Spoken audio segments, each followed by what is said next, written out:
وحل قدعر عيدنا ما إنكري كرتو وقتنا سحولي أيو كسعدا أو مرترك ولا ما دونتا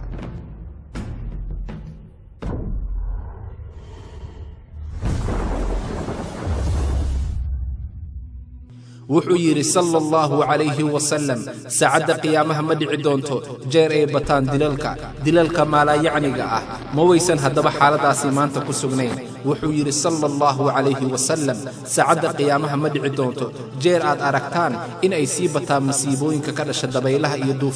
دوفانا سيدا در وحو هلاغا مويسن هدب حالة سيمانتا كسوغنين وحير صلى الله عليه وسلم مدعي دونتو سعد قيامها إلا آد أركتان ومدد oo islaanadaysa dhaxdooda ma waysan hadaba xaaladaasi maanta ku sugnayn wuxuu yiri sallallahu alayhi wasallam ma dhici doonto saacada qiyaamaha illa aad ka aragtaan dadka oo ku tartamaya dhisida daaraha ugu dhaadheer dunida hadaba ma waysan xaaladaasi maanta ku sugnayn wuxuu yiri sallallahu alayhi wasallam ma dhici doonto saacada qiyaamaha illa aad ka aragtaan dumarkii oo madaxyadooda ka dhigaya sida kursida geela ah hadaba ma waysan xaaladaasi maanta ku sugnayn wuxuu yiri sallallahu alayhi wasallam saacada qiyaamaha ma dhici doonto illa aad ka aragtaan maalmaha oo kugu dhaafa si dhaqsi ah hadaba ma waysan xaaladaasi maanta ku sugnayn wuxuu yiri sallallahu alayhi wasallam saacada qiyaamaha ma dhici doonto illa aad ka aragtaan isbuuciyada oo kugu dhaafa si dhaqsi ah hadaba ma waysan xaaladaasi maanta ku sugnayn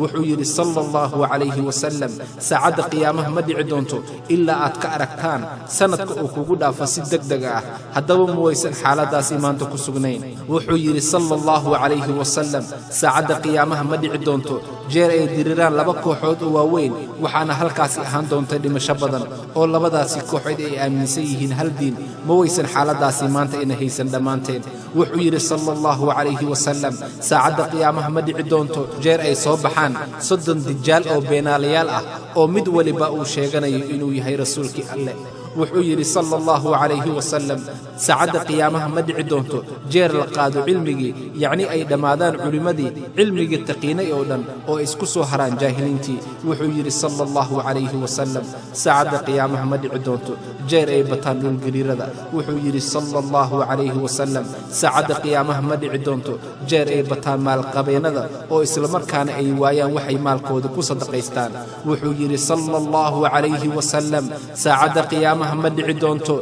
wuxuu yiri sallallahu alayhi wasallam saacada qiyaamaha ma dhici doonto jeer uu nin soo agmaro qabri qof kale uu ku jiro oo ku yiraahdo fiicnaan laheeda inaan booskaagii aniga ku jiro